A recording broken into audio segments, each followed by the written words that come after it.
Hey everybody, how's it going? I know it's been a bit, but I had things to do. I mean, for a second there, I almost had a life, but then I remembered I do this. Anyway, I'm back now, and on today's menu we have a little half-season entree of Spice and Wolf. Now, much like my last anime review of Kurenai, Spice and Wolf is also a friendly little recently finished 12-episode show based off a light novel that didn't bother to appear in most people's radars. However, the flavor is a bit different than Kurenai, and there seem to be a lot of mixed opinions on this show, so here I am to give it my own 2.5 cents. Now then, the show's title originates from its two main characters, the first of which is Lawrence, who is a mid-20s medieval-themed merchant, and since merchants trade a lot of spice, he accounts for that half of the show's name. Lawrence is, again, one of those typically nice and soft-hearted guys who keep ending up as the hero of shows like this, yet he somehow still manages to avoid the Boku stamp I would normally tag him with. Perhaps it's simply because he's older and more mature than those characters usually are, or that he's actually got a few brain cells rattling around in his head that he actually has a bit of a spine to hold up. Don't get me wrong, though, he's no genius or brave savior, but I guess I find him to be a little more believable than most characters in his role are. As for the wolf factor, that comes from the other main character, Horo, who is Furry. the resident wolf deity of Furry. Lawrence's hometown and has the power to control the year's wheat harvest. Furry. Her real form is that of a giant wolf, but for the sake of the show spends most of her time in the form of an adolescent girl. Furry. And yes, she is a furry. Since if nothing else, that's who this show is really aimed at. Horo isn't one of those calm, gracious deities, though. She's quite full of herself, constantly calling herself things like the Great Horo and Wise Wolf Horo, and demands a constant sense of appeasement in some form or another, be it food or compliments.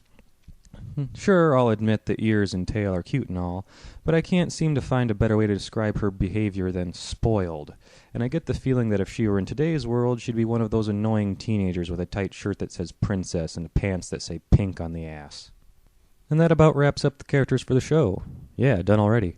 Which is unusual because normally I'd spend more time than that talking about him, but I'm afraid that for this show, that's really about all there is. The only other characters that really get any attention at all are Chloe, who was Lawrence's apprentice way back when and comes back for a brief appearance as a small villain, and Nora, the little shepherd girl who comes by late in the show just to make things awkward but never really amounts to more than a side character. But anyway, the show's premise starts off that Lawrence is back in his hometown during festival season to pick up some stuff for his trade route, when one night he all of a sudden finds Horo sleeping in his wagon. At first he doesn't believe that she's the wolf god, even though she has the acclaimed feral adornments, so she then turns into her giant pooch self, scares the crap out of him, and then proceeds to tell him that all her mystical wolf buddies have migrated out to the snowy northern mountains. So she wants him to take her along and chauffeur her up north. In exchange, Horo will use her amazing wolf wisdom to make Lawrence filthy rich along the way, and off they go on to a merry little journey. Then, shortly thereafter, the church and all its trade monopolizing conspiracies get involved in said merry journey. Hijinks ensue. Now, while for the most part the show has a harmless, light-hearted little storyline, the reality here is that it's really just a pretense for the show's true purpose, for shippers and furry lovers to salivate over the supposedly growing romantic relationship between Lawrence and Haro. The show only has 12 episodes, well, technically 13, but one of them is DVD-only filler, so it wastes no time in suggesting the hell out of, but never actually confirming, that Lawrence and Horo want each other's white sugar. The interaction and chemistry between the two of them spends most of its time going like this.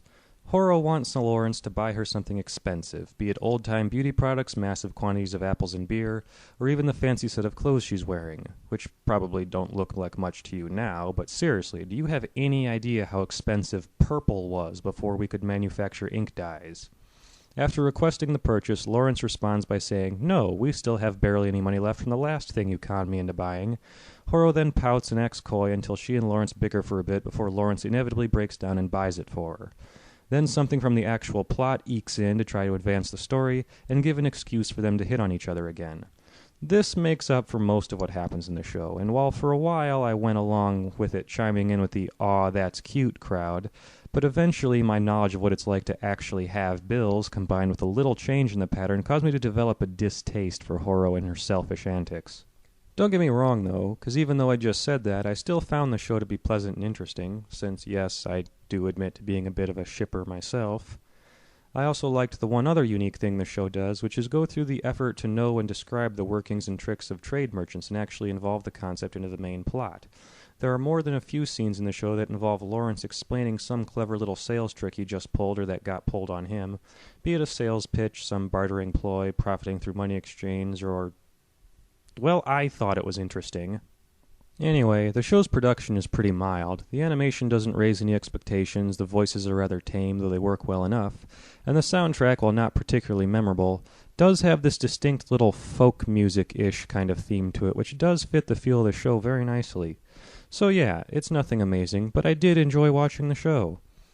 The key word being did. See, in order for me to deal with the single biggest issue I had with this show, I have to talk about the ending, which would obviously involve spoilers, so if that bothers you...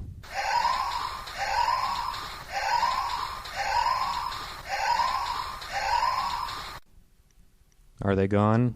Good, because we need to talk. Alright, plain and simple, the ending of Spice and Wolf sucked.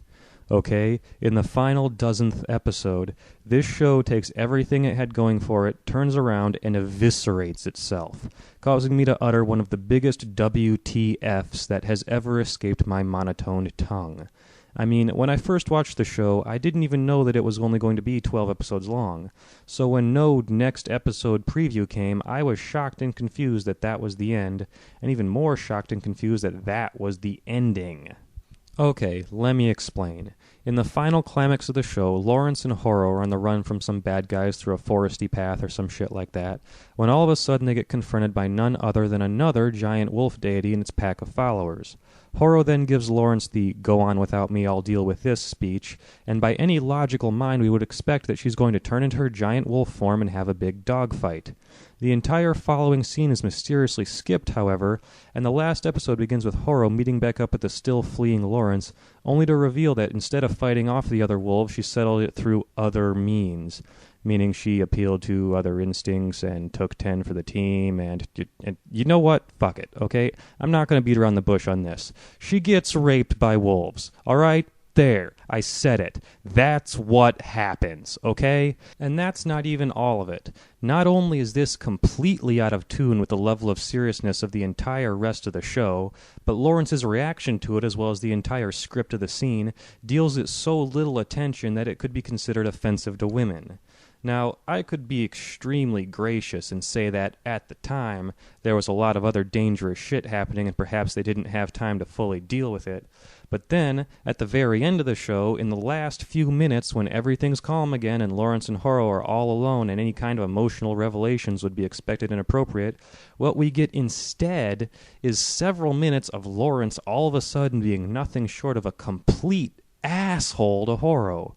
And that's just an asshole in general, but combined with the fact of what he knows she just did for him makes him little short of an evil bastard you want to take a tire iron to. I mean, what the flying hell is this? No development, no dealing with the massive issue that is surely hanging over the viewer's head, and instead of any kind of confirmation of the relationship we've had dangled in front of us like a carrot this whole damn time, we get anti-Lawrence here.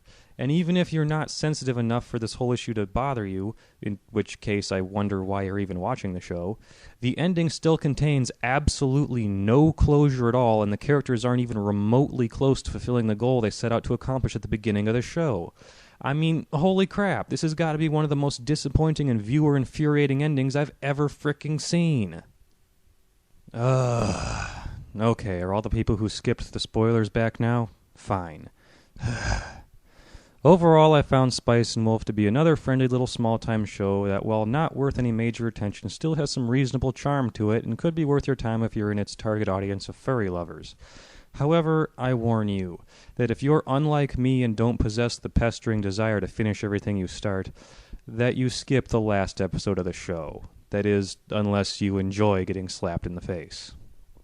Thank you, and good night.